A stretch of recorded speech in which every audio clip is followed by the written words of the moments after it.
There was trouble over the target from anti-aircraft fire. On the first attack, Yorktown lost a TBF and a fighter. On the second attack, she lost another fighter. No one saw the planes go in. One pilot thought he saw a man swimming, and the submarine Snook, on patrol in the area, was asked to take a look. But no one was found. Several other planes were hit, and one pilot in a dive bomber received a facial flesh wound from anti-aircraft fire. On completing the attack plan, Pownall noticed that the pilots were getting tired and landings were becoming ragged, so he collected the planes and cleared out. One of his young Turks, Captain J.J. Clark, was very critical of Pownall's operations. To put it flatly, Clark thought Pownall was an old woman in his extreme caution. Clark later wrote, "One day, while Yorktown was recovering her combat air patrol by steaming into the wind, we reached a position far ahead of our station in the formation. The other ships were zigzagging to dodge possible submarines. I turned toward the group of ships at 25 knots. They were steaming toward me. By using my seaman's eye, I passed the first line of ships, made a sharp turn in the middle of the formation, and landed my ship squarely on station in the ring of cruisers and behind the guide in Essex. I fishtailed the rudder to kill the ship's speed. On the flight deck, Yorktown's crew, who had been holding their breath during the tight manoeuvre, broke out in cheers. But the next instant Admiral Pownall came running to my bridge, scolding me, 'Clark, don't ever do that again. It's too dangerous.' On the other hand, Captain Donald Duncan, skipper of Essex, sent me his congratulations on my smart seamanship. Clark was also critical of Pownall that day for not taking the carrier force out to pick up the men of the TBF, a pilot and his 2 crewmen. In a letter to Nimitz, Pownall reported that a message drop was received on the Yorktown stating he saw 3 men in a rubber boat, lat 2535, long 15432. The cruiser Nashville sent 2 planes to work rescue. Negative results. From 1200 to 1608 TBFs from Yorktown made an extensive search of this same area. Negative results. Nevertheless, in my official dispatch, I requested Lockwood to have any submarine east or west bound to take a look north of Marcus. Clark had pleaded with Pownall to take the task force 70 miles west to find the men. Pownall thought the risk was too great, Clark said, but he let Clark organize that air search. On the search, the pilot who was to cover the area of the last known position of the raft stopped to strafe a Japanese patrol boat. The carrier pilots had not learned very well the lesson of the Fighting Five about not stopping to strafe. Clark's theory was that he got off course and missed the rubber raft. That night, a Japanese submarine found the raft, and the 3 men spent the rest of the war in a prison camp. At 6:49 p.m. that night, Clark said, the last of the planes landed on board, and Pownall raced the force away from Marcus as quickly as possible. The Japanese airfield on Marcus had been rendered unusable, and as there was no air opposition, I could see no reason for leaving our men without a better effort to recover them. I was deeply distressed at their loss. Clark also gave bad marks to Frank Jack Fletcher for leaving 3 men in a rubber raft afloat during the Yorktown's raid on the Gilberts in February 1942. Fletcher had then said the risk was too great. Clark had told the story to Admiral Towers and Admiral King in Washington. Now he would begin telling the story of Pownall's decision in the same critical manner. The return of the task force to port was the signal for an argument to break out between opposing philosophers in the Pacific Fleet Organization. Pownall represented the fleet thinking of Nimitz and Spruance. Towers represented the young Turk thinking of many of the officers who were primarily air officers. On September 8th, Pownall came to Towers' office to report and said that Spruance had said Pownall would be commander of carriers in the Central Pacific Force. Towers said that was a ridiculous idea. He saw no place for a commander of carriers. The carriers were distributed among the task forces, he said. All Pownall would end up doing, he said, was aviation staff work, which should be done by the task force commander's staff. The next day, Towers had a long talk with Ralph Ofstie, Nimitz's air officer, who promised to take up the matter of task force operations with Nimitz after the morning conference the next day. At this point, there was tremendous disagreement among the senior members of the Pacific Fleet Organization over the coming course of the war, and most of it centered around the use of carriers and air power. The divergences of opinion showed themselves in every way, from petty arguments to real basic differences in operations. For example, Generals Somerville, Richardson, Hale, Gross, Franklin, and Levy came into Nimitz's office one morning to talk about logistics for the coming Central Pacific campaign. The talk turned to air logistics. Nimitz said Hoover would handle all this as commander of shore-based air. Somerville questioned the idea, still pumping for his theatre command principle. Towers said that whatever happened, the deputy commander ought to be an airman, so no conclusion was reached that day. Nimitz tried to resolve the air fleet argument by sending Towers on an inspection trip to the south, but Towers came back to take up the battles just where he had left off. He was asked to recommend staff for Hoover. He said he could not until he knew what Hoover was going to do. He was asked to recommend staff for Pownall. He said Pownall ought to have one of several task forces. Towers was constantly on the defensive. He felt that he was fighting a losing battle against black shoes. Captain Steele of the Nimitz staff one day suggested that the carrier Lexington be sent to Alaska to ferry over some engineers who were badly needed in the Pacific. Towers was aghast. Nimitz turned that one down very quickly. On September 24th, the morning staff conference dealt with command for operations, and particularly the command of task forces that involved carriers. For days this problem had been under discussion, and it was discussed again. Then Admiral King arrived for his next meeting with Nimitz. The King-Nimitz meetings of late September 1943 included Halsey, for there were important matters to be discussed. MacArthur wanted to move on into Bougainville by the end of the year, and King wanted to be sure that the Gilbert's operation was all set and ready to move out. These matters were discussed. Admiral Towers wanted to talk about task forces and the use of air power. There were administrative matters, whether the commander of the air forces in the South Pacific should be under Halsey or under Towers, and similar problems. Towers, however, wanted to talk about the use of air power. He had recommended the use of one fleet carrier and a light carrier in a task force. King turned him down until there should be more experience with the new abundance of carriers available.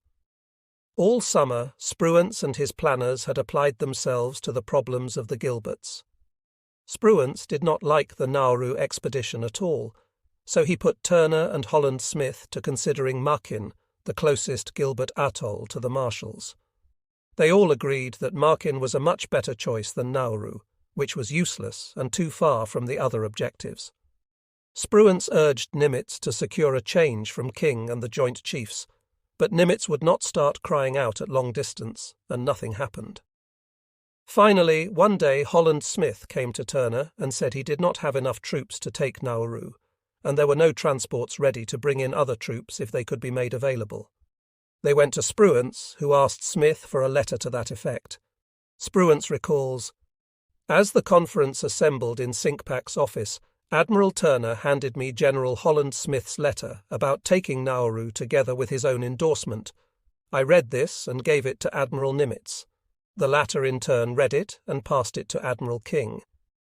After Admiral King had read it, he turned to me and asked what I preferred to take instead of Nauru. My reply was Makin. After a little discussion of the value of Makin over Nauru, Admiral Cook said that one of the reasons they had selected Nauru was to broaden the front. The upshot of the conference was that Admiral King soon agreed to the change in objectives, and said that he would recommend it to the Joint Chiefs of Staff for approval. The second item of business was the matter of hydrography, or the navigational mapping of the Central Pacific. The charts in the hands of the Navy could hardly be called scientific instruments, as indeed the Gilbert's operation was to prove so conclusively. The Japanese had been in control of the old German possessions for a quarter of a century, and some other Central Pacific waters had never been charted by anyone. As areas were taken and secured, the hydrographic teams were brought in. Already they were working in the South Pacific. The third item for discussion was the use of pontoon causeways in the Central Pacific operations. So important did King consider this that he ordered Rear Admiral Alan G. Kirk to come to the Pacific on temporary duty. Kirk was to bring assistance and films of operations involving pontoon causeways and instruct Turner and his officers in their use.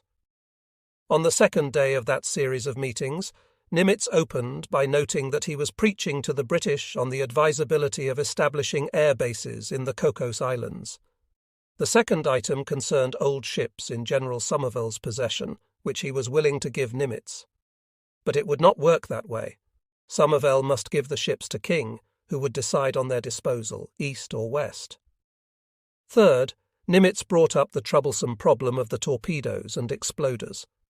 He suggested that King build a fire under the Bureau of Ordnance and reported on Admiral Lockwood's tests. They discussed anti-submarine operations. Night training for carriers came up. Nimitz reported that Towers was working on it. Nimitz questioned Halsey's tactics in running up the slot in the Solomons. Halsey promised a memo on the subject.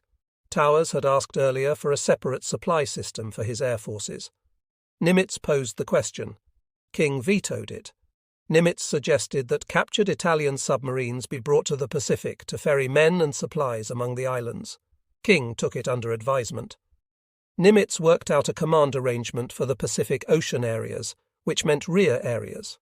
Nimitz brought up radio intelligence and wanted to know if anyone was decoding Japanese army traffic. King authorized a study of the whole problem by Rear Admiral Ari Sherman, the Director of Naval Intelligence. They discussed the naval organization in the Marshalls and Carolines once they were taken.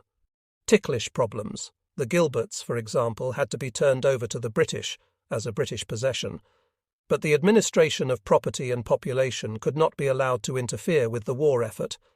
At least in the Marshalls and Carolines, the administration would be American, but now Nimitz had to think ahead and order up administrative officers for areas not yet captured. 4 officers, he said, was about what he would need at the moment. They discussed the coming Marshalls campaign, and Spruance raised the question of seizing Mili and Jalouie first. In these meetings, only Nimitz, King, and selected members of their staffs would remain during the entire discussion. If Halsey's opinions or report were wanted, he would be brought in, as would Spruance and Turner, or any other officer. Nimitz said his staff was talking in terms of Voce, Kwajalein, Maloelap, and Roy, leaping over Jalouit and Mili. Photo reconnaissance was about to begin. As soon as more facts were in, Nimitz would discuss the matter with Spruance and make a proposal to King, who would then take the matter to the Joint Chiefs for a directive. "All right," said King, "but Nimitz must remember that it would be best to avoid 2 steps in the Marshalls' operations if possible." Rear Admiral R.B. Kearney, who had replaced Captain Browning as Halsey's Chief of Staff, had made a report on the coming Bougainville operation, then moved on to planning for the next step, which in September would seem to be the taking of Kavieng and Manus. Nimitz then had to consider the timing. They would need carriers, which he would have to supply from the fast carrier forces of the Pacific. Halsey was talking about March 1st, 1944. The unwieldy relationship with MacArthur came up, as it almost always did at these conferences. Kearney remarked that Comsopac, Halsey, had obligations to MacArthur and to Nimitz, and that it was not clear whether Halsey was at liberty to commit himself to MacArthur as questions arose. He was not without Nimitz's understanding and permission. Nimitz and King talked about the possible seizure of Paramushiro, which would give a base for operations against the Japanese islands. One of Nimitz's favorite programs was the harassment of Japanese fishing, which he felt would help immeasurably in shortening the war by denying the enemy a major source of food. Thus would the North Pacific operations become offensive instead of defensive. They discussed the Army's contributions to Central Pacific operations. Captain Steele remarked that the Army was establishing 3 defense battalions, which were similar to Marine organizations. Halsey, King, and Nimitz talked about logistics. The Ellis Islands, where Admiral Hoover and his land-based air command would operate, would be supplied from Samoa. The Gilberts would be supplied from Pearl Harbor. As the Gilberts' operation began, Samoa and the Ellis Islands would fall under Spruance's command. When they were secured, they would revert to Halsey. Nimitz had to plan and plan and plan ahead. As with the next item, Admiral McMorris noted that after the Gilbert's operation, the 2nd Marine Division, which would do the fighting, would be rehabilitated at Pearl Harbor. A small item, but what it meant was that Nimitz and his staff had to make every plan for housing, supply, recreation, medication, and replacements, all to be directed at Pearl Harbor. For the Marshals, the amphibious operation would be mounted half from Pearl Harbor and half from the west coast. The specific plans must be made. Base commanders had to be found for the moment the Marshals were taken. Hoover would again command shore-based air, but again this matter had to be hashed out with the Army, and Nimitz was already involved in negotiations with General Richardson, the Army commander in the Pacific. They talked about a floating dock, which Nimitz wanted. Nimitz spoke of his plans for deceptive measures. His radio men would launch a campaign to convince the Japanese that the invasion of Paramushiro was imminent as the Gilbert's operation began. King informed Nimitz of Winston Churchill's plan to send a fleet of 4 or 5 battleships, 5 or 6 cruisers, and about 15 destroyers through the Panama Canal to operate with the United States Navy for a time before going on to the Bay of Bengal. Nimitz remarked that the logistics problems of supporting such a force, a foreign navy, would be tremendous. King remarked that he was aware of this, but that the idea had caught President Roosevelt's fancy, and it might be forced on them. The problem was enough to make a supply officer shudder. Different food, different uniforms, different calibration of guns, different ammunition, even different systems of measurement. When Nimitz said coolly that the logistic problem would be serious, it was an understatement, and he had not mentioned the operation problems this force would cause him. Halsey again brought up the question of the Fijis as a fleet logistics base for operations against the Marshalls or the Bismarck Archipelago. Admiral Cook, King's deputy, had been studying the patrol report of the submarine Flying Fish, whose skipper had suggested submarine operations against Japanese escort vessels. Nimitz said he would investigate, another little burden heaped upon him. King noted that there was danger of tipping off the enemy to American knowledge by giving merchant vessels enemy positions by radio direction finder fixes. This was not to be done. Someone must be put in charge of merchant vessel routing and rerouting without telling the merchant vessels why they were being moved around. The 3rd day of the conference indicated how quickly matters had to be considered and decided. It was reported that Admiral Kirk was on his way, with his films on pontoon causeways and the invasion of Sicily. Nimitz had talked to Lockwood and had a report for King on the torpedo tests. The exploder problem was solved as long as they used contact exploders and stayed away from the magnetic feature. The minutes were checked and revised, and the commanders went back to their various spheres of activity, King to his overall supervision of the Navy, Nimitz to the direction of the Pacific War. Several of the subordinate commanders knew something of what had been discussed, but only King and Nimitz knew all, and even their staff members were not in position to understand the full extent of the responsibility these officers carried. On a small scale, this was also true of Spruance's command of the Central Pacific Forces, and it explained why he could agree with Pownall and Towers that the carriers ought to be accorded more latitude, and yet refused to give them the latitude they wished. Here at the verge of Operation Galvanic, the Gilbert's invasion, Spruance had to weigh every decision as it affected his overall responsibility, which was not to knock out Japanese air power in the Central Pacific, not to destroy the Japanese fleet, but to take the Gilberts. It was true that Nimitz accorded Spruance the greatest of latitude, and in the orders for this and other operations, Nimitz always noted that if he had a chance to strike the enemy fleet, he might take it. Spruance was ready for such action too. If a major portion of the Jap fleet were to attempt to interfere with Galvanic, he wrote his admirals, it is obvious that the defeat of the enemy fleet would at once become paramount. He warned them to be prepared at all times to engage the Japanese fleet. All this while, ships were coming into Pearl Harbor and being assigned immediately to the type commanders for training. This meant the destroyers went out with the fleet destroyer commander, the cruisers with the cruiser admiral, and the carriers with Pownall. On September 29th, with the King-Nimitz meetings over, Admiral Nimitz held his regular morning conference and then called a special meeting afterward to discuss Central and South Pacific strategy. Halsey was there. So were Towers, Spruance, Hoover, Turner, Sock McMorris, Rear Admiral Robert B. Kearney, Captain Steele, Captain Redman, and Captain Sherman. The discussion soon became an argument, with Spruance taking the view of fleet operations with carriers as a part of them, and Halsey, Towers and Kearney arguing that air was paramount.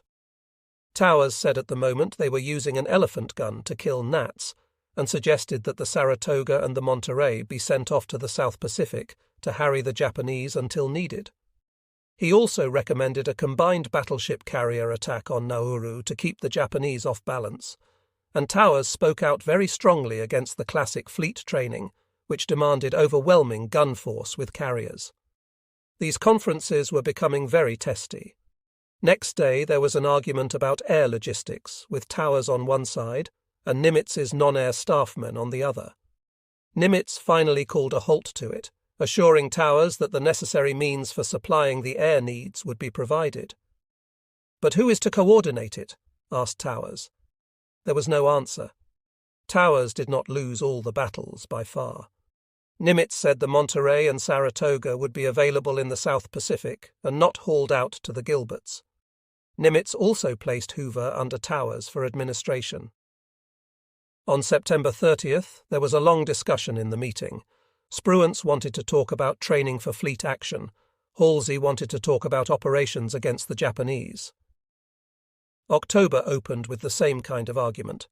Towers wanted the carrier forces to go out on raids against Japanese targets, to train them for the coming operation. Spruance said these raids would interfere with his fleet training program, the tactical training, and the upkeep of the carriers. Towers argued that they needed photo reconnaissance of the Gilberts anyhow. They had overhead shots, but no obliques. Spruance and Turner agreed to get along without obliques. He wanted all possible carriers to protect his convoys, and none to go out shooting alone. At the meeting on October 5th, a general melee seemed to threaten. It began with the argument about carriers and training as opposed to operations. Towers remarked again that they were sending a huge force against the Gilberts. "I felt that unless a more offensive attitude is taken, and our great career strength is employed to the limit, we might all lose our jobs, and justly so." Then Towers threw the dirt into the fan. He did not believe the galvanic operation was even justified, he said. It should be abandoned in favour of a direct move into the Marshalls, which, if successful, would automatically reduce to unimportance the objectives set up in the first step. He noted that he had told Nimitz this even in the spring. Nimitz said it was a little late. The operation against the Gilberts had been ordered by the Joint Chiefs of Staff and had to be carried out. Nimitz had recommended it to the Joint Chiefs, Towers reminded himself bitterly. "All right," said Towers, "but why not stage a major carrier raid on the Marshalls or elsewhere before the Gilberts operation?" Pownall broke in, much to Towers' disgust, to talk about night carrier operations. Towers said impatiently that there was no use talking about night operations without night fighters, and they had no night fighters to speak of. Turner on the one side and Sherman and Towers on the other got into an argument about the value of indirect support during an amphibious operation when the carriers went against adjacent air bases. Turner said he wanted the planes overhead or available. Towers said the best defence was a good offence, wiping out the enemy air before it could get off the ground. McMorris got into the argument, supporting big air operations before the Gilberts' landings. Nimitz broke it up by asking for specific time and space schedules. On October 6th, Towers went to the West Coast on business, and Sherman, his chief of staff, held up the arguments for him. Spruance did not want to make strikes in the Marshalls before the Gilberts' operation. Turner wanted all carriers on defensive activity at all times. On October 7th, Nimitz decided that was how it would be. He was guided by the shortage of destroyers at the moment. A destroyer had just been lost off New Guinea, and 3 had been damaged in the Solomons. As for the Gilberts, Turner again argued that he must have the direct support of all aircraft for the landings. Forrest Sherman argued that they ought to hit Mealy and other bases to neutralize them. Later that day, they talked about Nauru, which was potentially very dangerous to the Gilbert operation because the Japanese maintained an airbase there. Admiral Fitch suggested that Central Pacific carriers move in and hit Nauru. Spruance did not want his carriers moved around before the Gilbert's operation. It would interfere with their upkeep, he said, and besides, the strike would not accomplish anything. Fitch, who was very outspoken when he was aroused, said he thought things would be better all around in the fleet if Nimitz would make some new efforts. First, the aviators needed a better promotion schedule and more liberal awards policy.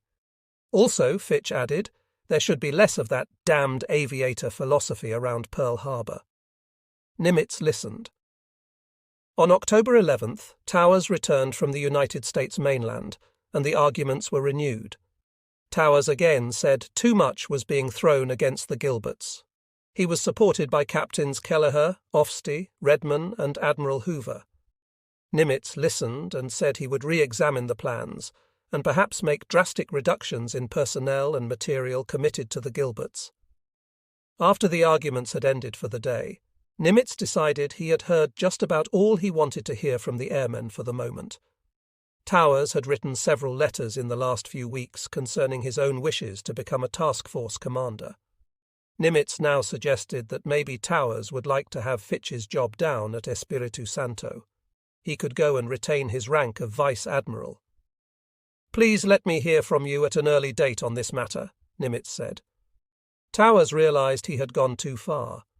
There, in the summer and early autumn of 1943, as the first big independent Central Pacific operation shaped up, was a picture of the complexities of Nimitz's command. In that summer he had begun to adapt a foreign concept of supply to the old naval idea of a fleet travelling on its own with base support. The army system, which was basically the one adopted, called for a constant infusion of supply and a planning and delivery network as complex as the fighting system itself. In this new kind of war, Nimitz saw that the army way was superior to his own, and he accepted it. In 1943, Nimitz began to become a legend in the fleet. No accident, since his customary comportment, as has been shown, created tales that would travel across every mess deck. He laid down the law for Halsey in matters of personnel because he saw, quite correctly, that Halsey's weakest point as commander lay in his inability to judge men as dispassionately as Nimitz could do himself. In the matter of responsibility, Nimitz was showing his reliance on those who could accept almost total responsibility themselves. Lockwood and his submarine men could take that load, and Nimitz gladly gave it up to them. One seldom heard of Lockwood being called to the office or the house on Makalapa for one of those long, searching private conferences, during which Nimitz probed his admirals when he felt they were showing weaknesses. Lockwood was doing everything Nimitz would have done himself, so he was let alone. Nimitz saw that the army, once it got its foot in the door with the logistics changes, would try to exert even more influence. But he fought that struggle with Somerville, as shown, and won it.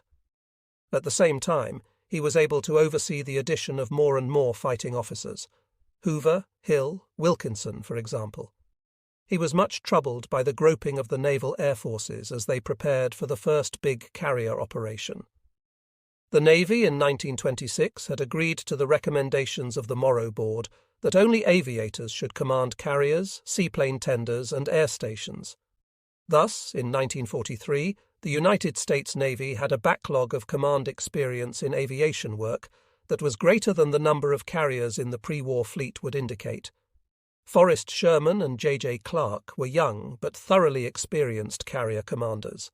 Frederick Sherman, A.E. Montgomery, and Pownall were experienced task group commanders.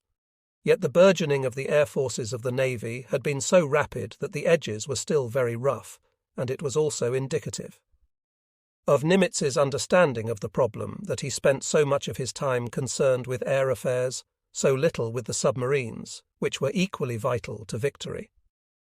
And finally, in these months of summer and fall of the second year of war, Nimitz was faced with an anomaly. His aviators had a very good point, strategically, when they wanted to bypass the Gilberts entirely and go on to the Marshalls. But Nimitz saw more from his vantage point as Commander-in-Chief of the Pacific Forces. The carriers might have been ready, But the rest of the American Pacific Force was not. There were too many new ship captains, too many reserve officers in the ships, too many young sailors from the farm, and too many Marines who had just begun to learn about amphibious operation. The airmen could see, from their point of view, precisely how they would handle the job, but they did not have to contend with Nimitz's problems. It was a mark of his stature as a commander that most of those aviators never knew what the problems were. For 2 days, Towers pondered the quiet but very firm letter he had received from Admiral Nimitz about his future. Then Admiral Towers sat down and wrote a secret personal memo to his commander-in-chief, stating that he was not unhappy with his job and that he did not want to relieve Fitch. He felt that his job was more important than Fitch's, and that as more carriers came to the Pacific, it would become increasingly important. His struggle to strengthen the position of the airmen in the Sinkspack staff, he said, was simply for the best interests of the fleet and the Navy. The arguments continued, but on a markedly less emotional plane where Towers was concerned. This leavening was working both ways. Although Towers did not know it, the fight he had been waging for so long was extremely effective. Assistant Secretary Gates and Under Secretary Forrestal were both naval airmen, and they were no mean allies. Forrestal had written encouragingly to Towers a few weeks earlier. "Don't give up the battle yet on naval air," the Under Secretary had said. "It may seem slow from out there, but I think we are making progress." The progress was immense, and it was, in effect, changing the entire nature of naval operations. But one could not expect that change to come overnight, nor expect commanders trained in conventional naval methods of the past to embrace a developing weapon before they understood its potential. The Navy shipbuilding program was emphasizing carriers because of the struggles of the naval airmen and the strategists' realization that the airmen were conceptually correct. 24 large Essex-class carriers were being built. Some, as noted, were already in the Pacific, 27 000-ton ships that seemed to be monsters. 9 light carriers, built on hulls originally intended to be cruisers, were in the water or on the ways. New planes had been built to fly from these carriers, planes that were, to a very large extent, the result of the sweat and argument of Towers, McCain, Radford, and the other airmen in the Bureau of Aeronautics. The F-6F Hellcat and the F-4U Corsair were the new fighters, built with an eye on recommendations such as those of Fighting Five, with all those endorsements from Admirals Fitch, Halsey, Towers, and Nimitz. These new planes were armed with .50 caliber machine guns, but carried twice as much sting as the old F-4US. Their top speed was at least 100 miles faster than the F-4, U's 300 miles an hour. They could climb faster and maneuver more quickly. They did what Nimitz and the others demanded. They outclassed the Zero in performance without abandoning the safety factors such as armor for the pilots. In hindsight, one can spell out the course of the war in the matter of airplane types. All the American planes were improved, while the Japanese fought the entire war with only slight modifications to the fighters and bombers and torpedo planes that had attacked Pearl Harbor. It was a matter of raw materials, tooling, and industrial capacity, not brains. The Japanese simply could not meet the challenge of an awakened American behemoth whose submarines were smashing their empire. And if the carrier fighters were more improved over the old than the dive bombers and torpedo bombers over their predecessors, then the fighters were converted to fighter bombers. Soon the carrier planes began sporting 5-inch rockets. The carriers had the Oerlikon 20s and the Bofors 40 types, plus improved 5-inch anti-aircraft guns with improved controls and rate of fire. The development of radar had brought about the Combat Information Center, CIC, in which the directors could see all around the carrier task force for many miles, identify friend and foe, and send combat patrol planes out to destroy the enemy long before he could come within range. With the coming of the new fast carriers, training for the fall operations was speeded up. On October 9th, Towers conferred with Pownall, Montgomery, and Sherman regarding training operations. In September, Nimitz had written Admiral Harold Bowen, Chief of the Bureau of Ships, discussing radar. "You are quite right about the importance of radar. It runs like a thread through just about all of our operational activities. Its impact on the Navy is nearly as heavy as the advent of steam or of modern shooting weapons. We have agreed out here that a radar officer solely for the operational end of radar is desirable for my staff, and have taken steps to obtain one, realizing that he will be most active in gunnery, aviation, identification, and navigational matters. I only mention the CIC problems, largely concerned with the most effective uses of radar. The CIC, now experiencing growing pains, has taken on new importance in the last 6 months. On October 5th, in the Combat Information Centre, CIC, of the carrier Yorktown, Lieutenant J.G. Charles Ridgway, acting as fighter director, spotted on the radar screen 2 flights of Japanese planes coming in from the North Marshalls as the carrier moved to attack Wake. Each formation consisted of 6 fighters and 6 bombers. The American fighters were vectored out to attack and shot down 10 of the Japanese planes. The others turned away from the fight and the carrier and landed on Wake. So the ability of the carrier to protect itself was indicated very strongly, and this was part of the argument in the conferences in Nimitz's office. In a meeting on October 9th, the merits of long-range strikes versus close amphibious support were discussed fully. Captain Forrest Sherman showed the group films taken of the Wake and Marcus attacks, which showed the great power of carrier aircraft. 3 days later came irrefutable proof of the growing importance the Navy attached to aviation. After the morning conference in Nimitz's office, the Admiral kept McMorris, Lockwood, Towers, Steele, and Ofstie to discuss staff changes. Principal among these was the upgrading of air officers on Nimitz's staff. Nimitz asked Towers to nominate an officer for the job. Towers named Radford, Forrest Sherman, and Donald B. Duncan. Nimitz said to put them in order of preference, and Towers said he was listing them in order of seniority. Nimitz insisted on preference. Towers said the Commander-in-Chief of the fleet knew more about these men than he, Towers, did. "If you were sink pack, which would you take?" Nimitz asked, again feeling out his air commander. "Sherman," said Towers reluctantly. But if Sherman was taken, then one of the others ought to be Towers' new Chief of Staff. That same day, Nimitz brought Sherman to the Sinkpack staff, and Arthur Radford became Towers' Chief of Staff. Here, obviously, was a victory for the aviators who had felt suppressed for so long. Sensing this victory, the airmen pressed on. Operation Galvanic, the invasion of the Gilberts, represented an entirely new approach in the Pacific War, and for the first time the United States Navy had a heavy concentration of carriers and aircraft to devote to the sweeping of the skies. The airmen wanted to take the carriers to strike every possible Japanese airbase within range of the Gilberts, on the principle that it was best to knock out all the enemy air power before the operation began. Thus, the landings would be opposed only by the Japanese ground forces in the Gilberts, and the fleet would be opposed only by Japanese submarines, and whatever sea strength Japan might choose to send forward.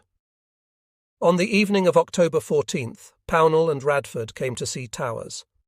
They really disagreed with the plans Admiral Spruance and Captain Moore had worked out with Admiral Turner and General Smith for the Gilberts operation. Their main point of disagreement involved the use of the carriers in the operation. They wanted to strike the enemy and strike him hard.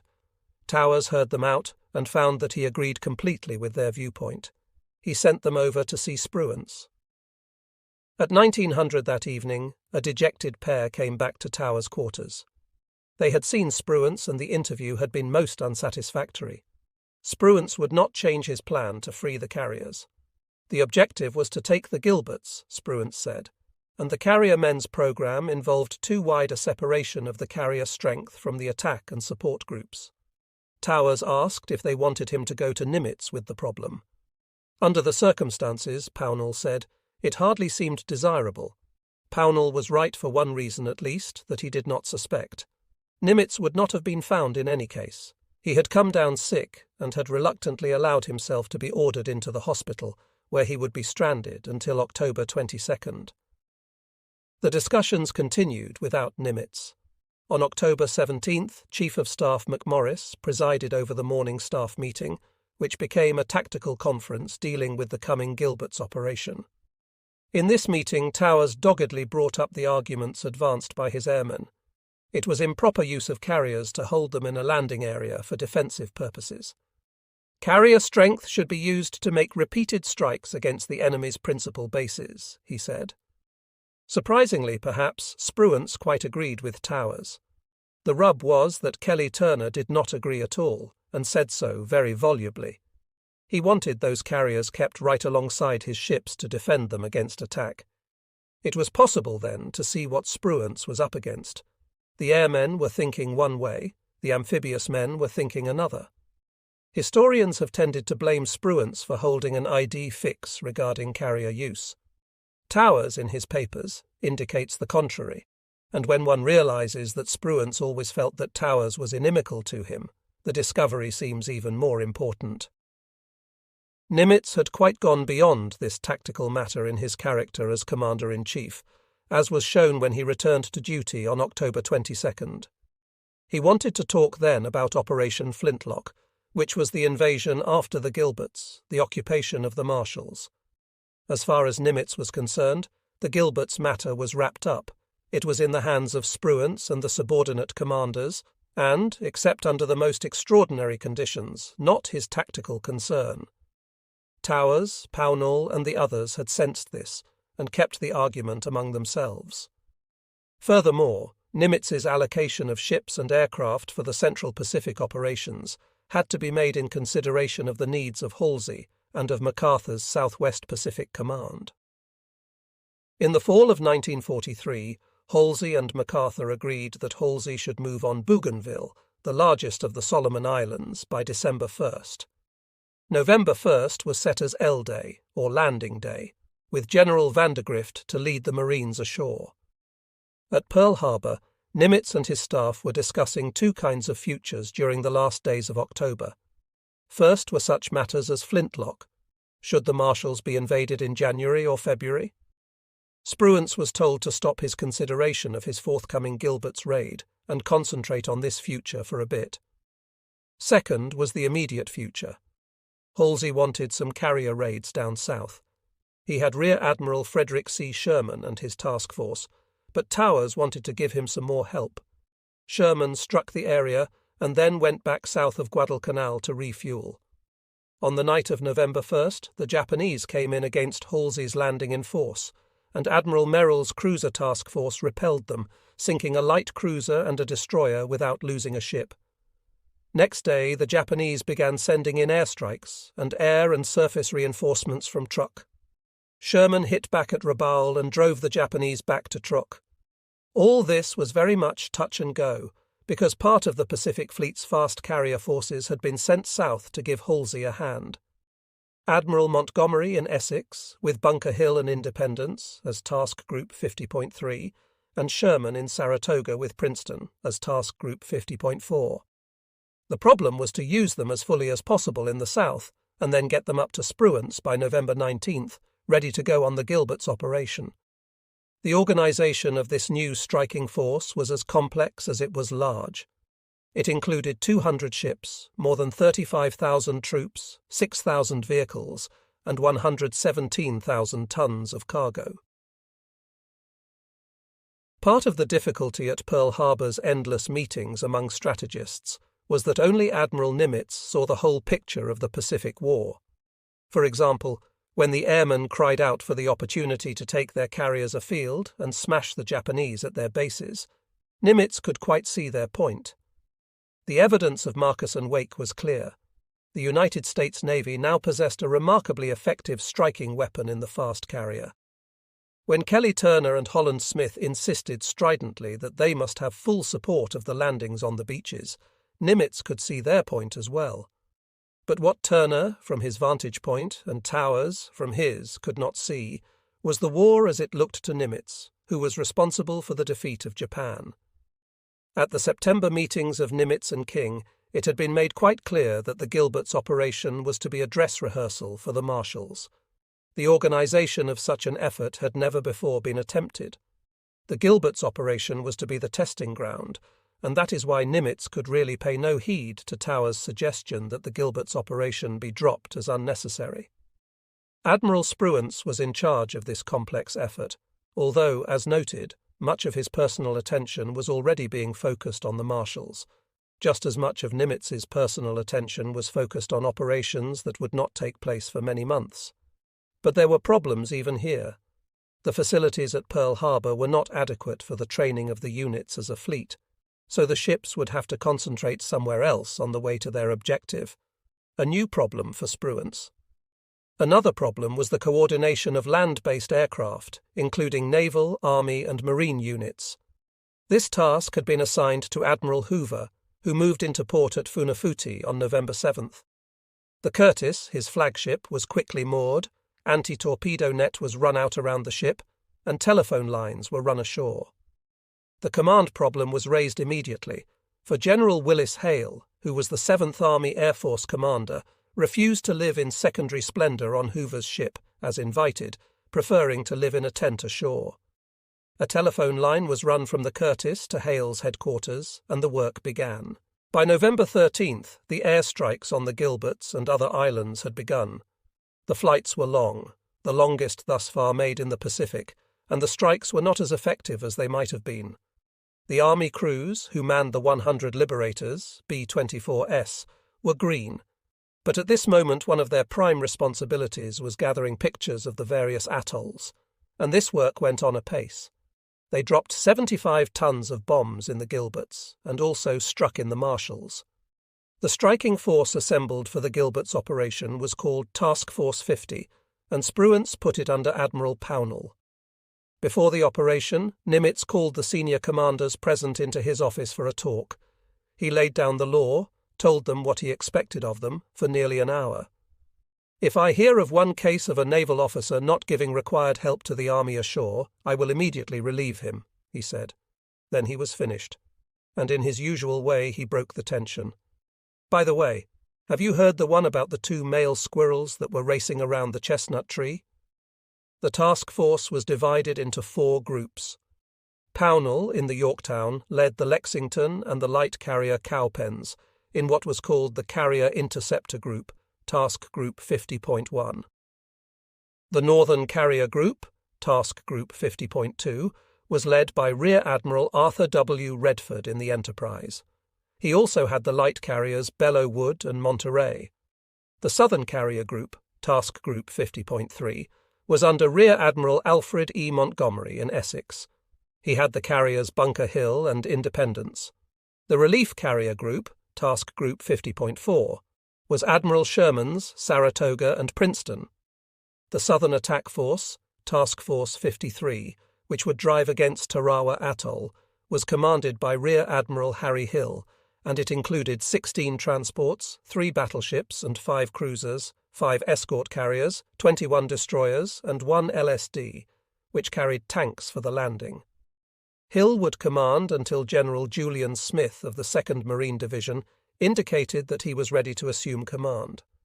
This force would be augmented too by a number of destroyers and LSTs carrying Amphtrax, or amphibious vehicles. The Northern Attack Force, Task Force 52, was commanded by Admiral Turner. It would take Markin.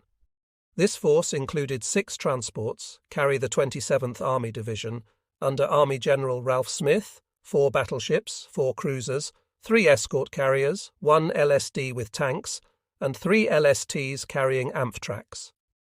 Turner's organization of the amphibious forces had been carried out under very difficult conditions. He had been brought up from Halsey's command, with the understanding that he would be given the staff of Admiral Rockwell, officers who had been involved in the planning and execution of the Aleutians operations. But this plan did not work out, and he found himself without experienced men. He asked Halsey for some of his old officers, and Halsey said they could not be spared from South Pacific amphibious operations. Turner went to Nimitz, who ordered up 3 of the officers. The problems continued, however, and a month before the invasion of the Gilberts, Turner asked Marine Headquarters in Washington for a new Marine officer to be Assistant Chief of Staff in the Amphibious Command. This request came 8 days after Nimitz had issued SINCPAC Op.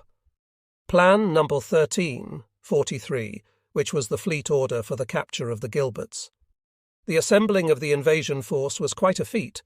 The 2nd Marines were in New Zealand, so Admiral Hill flew down to Auckland and joined General Julian Smith. They came north on November 1st in the transports, to rendezvous with the battleships, cruisers and destroyers at Ep.9 in the New Hebrides, held a practice landing operation there, and sailed for Tarawa on November 13th. Montgomery's Task Group 50.3 and Sherman's Task Group 50.4 had been in the south, on loan to Halsey.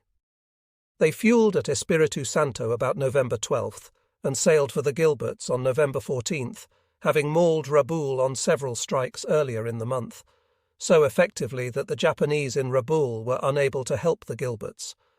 Pownall in overall command and operating Task Group 50.1 and Radford in Task Group 50.2 sailed from Pearl Harbor on November 10th. So did the Northern Attack Force. Admiral Spruance accompanied that force in the cruiser Indianapolis, having chosen the smallest ship that would accommodate his staff. Admiral Turner's flagship, the battleship Pennsylvania, was far more impressive, but that is how Spruance wanted it. He had placed Turner in command of the Northern Attack Force, and he was merely riding with the force. He spent his time pacing the decks, listening to music, reading and relaxing. He had planned the operation and written lucid orders for his subordinates. He would not step in unless a command decision was in order, and that would mean either disaster or an opportunity to smash the Japanese fleet. The ships were coming in from Pearl Harbor, Efate, Samoa, Funafuti and San Diego, following tracks preset by the planners, so that all would converge in the Gilberts area in time to meet the D-Day schedules on November 20th. Part of the mission of Spruance's force was to deny Nauru to the Japanese. In days before, the enemy had used Nauru as a staging base for airstrikes. But on October 18th, planes of Admiral Hoover's land-based force hit Nauru. On October 19th, Admiral Sherman's Task Group 50.4 hit Nauru again, and thereafter it was out of action. The first part of the mission was accomplished. On that same day, Pownall's force hit Jaluit and Mealy, the two Marshall atolls nearest the Gilberts, and began knocking them out. That same day, the Northern and Southern attack forces made visual contact at sea 400 miles southeast of the Gilberts. Spruance left Turner's force because he wanted to be on hand at the Tarawa landing, where there was more possibility of trouble than in Turner's area. On Makin, the Japanese had a handful of guns and 800 troops in the area of principal fortification, Butaritari Island, and nearly 300 of these were construction workers. All their float planes but one had escaped, and the crew of that plane committed suicide as the attack began. Against this force came 4 battleships, 4 cruisers, 13 destroyers, and 5 carriers of various sizes. At 0500 on the morning of November 20th, the atoll was visible from Kelly Turner's flagship. 40 minutes later, the ships began launching spotting planes, and by 0600 the transports were ready to disembark the 6,400 soldiers who would assault the beach. Carrier planes swooped down on the flat beaches. The whoomph of 14-inch guns roiled the air, and for nearly 2 hours the guns barked and growled until a pall of smoke hung above the island. First blood was drawn then. A turret exploded in the battleship Mississippi, killing 43 men and wounding 19 others. As for the Japanese, they sat silently in their bunkers and took the battering. They had nothing with which to fight, and not even a patrol ship was in the harbour. The remarkable fact of the Battle of Makin Atoll is that it took the Americans 3 days to secure the area, in spite of the tremendous armada, the air power, the 8-to-1 ratio of American fighting soldiers to Japanese, of whom only 300 were really fighting men. The Japanese did oppose the landings. Their small-caliber machine guns began popping like firecrackers, but only sporadically. The amphibious waves began coming in, the first Amphtrax touched shore at 0832, but then the beaches began piling up with men and machinery, and to add to the confusion, the native Gilbert Islanders came down to Red Beach to see the fun and offer the liberators coconuts. It was quite a job to wrest them away from the beach. They were lured by K-rations and other luxuries. By mid-morning, the western beachhead of the island was secured, and troops began moving eastward.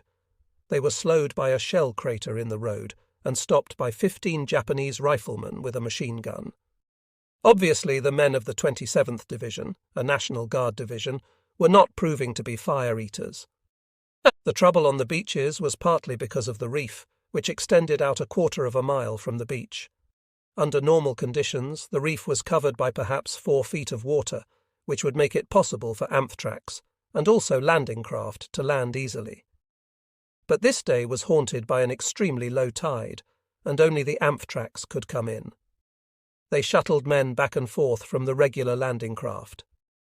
By midday, the beaches were in good shape, except for the pile-up of supplies, but the troops were just not moving. As night fell on D-Day, the American troops were firing at everything that moved, including each other. Next day, as progress did not improve, General Holland Smith came ashore from Turner's flagship. He was raging, for as he watched the lazy popping of a few Japanese guns on this island, he was aware of a desperate battle being fought for the other objective, Tarawa, 450 miles away. Holland Smith had harsh words for nearly everyone on that island of Butaritari, and one tale shows why. Accompanied by my aides, Major Woodrum and Captain Asbill, I was driving along the beach where hundreds of troops were unloading supplies. A company came through, firing indiscriminately right and left and forcing the unloading party to take cover in the belief it was enemy fire. Jumping from my jeep, I located the lieutenant in command and asked what he was firing at. "I'm trying to clean out snipers in this area," he replied. "Can't you see there aren't any Japanese around here?" I shouted. "Our men are working all over the area, and you come shooting at treetops when any damn fool can see there aren't any Japanese up there. Why, the enemy is thousands of yards up front." "I was given orders to clean out this area," the lieutenant persisted, "and I think there still may be Japanese around here. I'm shooting at everything, so we won't be taking any chances." This did make me howling mad. "If I hear one more shot from your men in this area, I'll take your damn weapons and all your ammunition away from you," I said, revealing my identity. I was wearing my utility suit, without insignia. The shooting stopped and unloading was resumed. Holland Smith was never one to pull punches, and he did not now. He blamed the Macon fiasco on the Army's General Smith and his officers, and he later told Nimitz that if Ralph Smith had been a Marine, he would have relieved him on the spot. But since there was no question about the taking of the island eventually, Holland Smith left and headed for Tarawa, where there was trouble. A short time after he left, Ralph Smith announced that Macon had fallen. Tarawa was indeed a different story. Here is how it looked to Admiral Hill, who wrote to Nimitz at 0600 on the morning of D3, hours before the issue was resolved.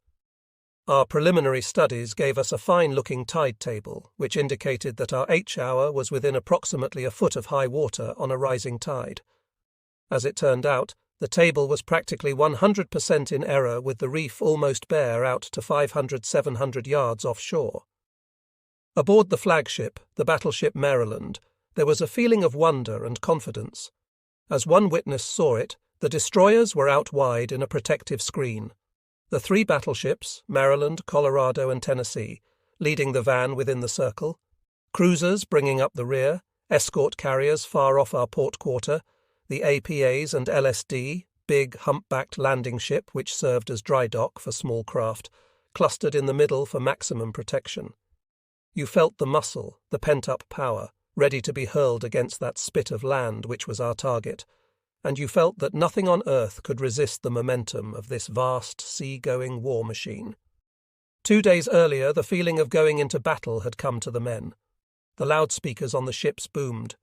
"Now hear this. We are now entering enemy waters. You are directed to exercise every precaution not to disclose our position. There will be nothing thrown over the side. The smoking lamp is out at sunset." On D1, a submarine contact was reported to Admiral Hill, and he left 2 destroyers behind. All day long they played cat and mouse with the sub, and in the end came back to the force to announce that they thought they might have damaged him. That day also, planes from the carrier force shot down a big Mavis 4-engined flying boat before he knew what hit him.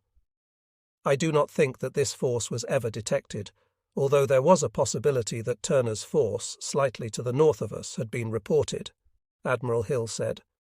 Morrison noted that a scout plane had sighted Turner's force that day, according to Japanese sources discovered at the end of the war.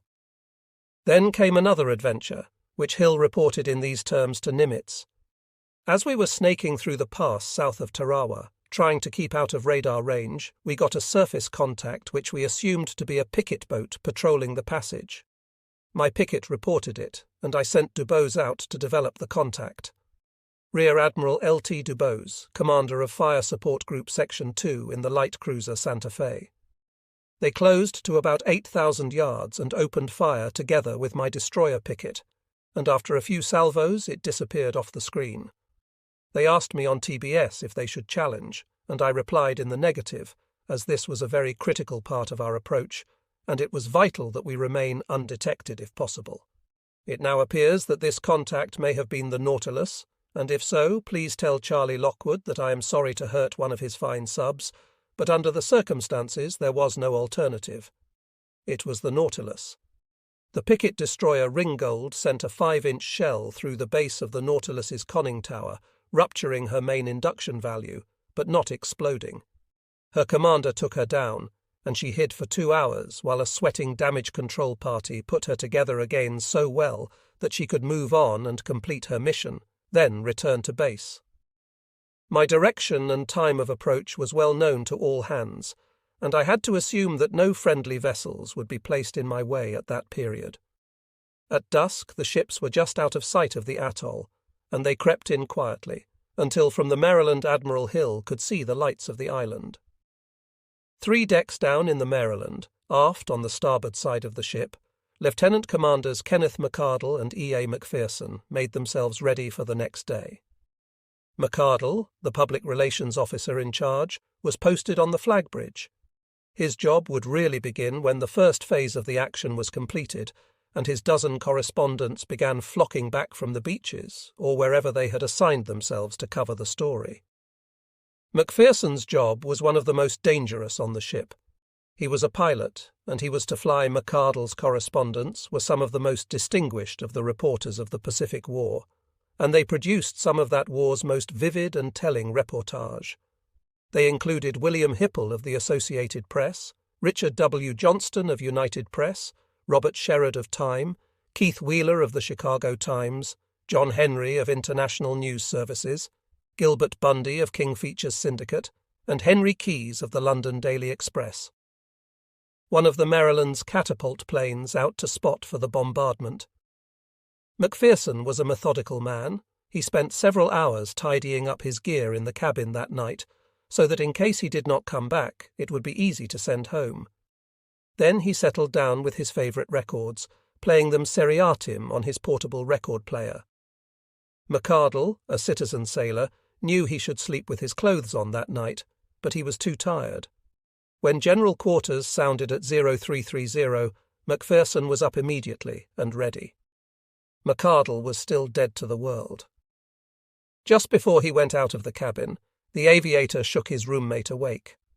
Then McArdle began to race, for he knew very well that in a few moments the ship would begin to shut down below decks, the watertight doors would be closed and latched, and any man not at his action station had very small chance of getting there. God Almighty! I fumbled in the darkness for my shoes, socks, shirt, lifebelt, helmet, canteen, and the minutes rolled mercilessly by. I really made up fair time, but not quite good enough. I managed to dash up 2 decks to wardroom level before the watertight doors began swinging ponderously shut. I almost got trapped in the wardroom, but managed to squeeze into a passageway before that door was closed. I found myself next to a ladder leading to the main deck, ran up it and bumped my head on the dogged-down hatch, but no one heard. Then, fumbling, I found I could unscrew the 12-inch centre panel and finally got it open. Somehow I squeezed through, battened it down again, and breathed the fresh night air of the main deck. With the help of a sailor who led him up top, McArdle made his way to his battle station, Flag Plot. There he learned why the call to battle had come an hour earlier than expected, and caught him unawares.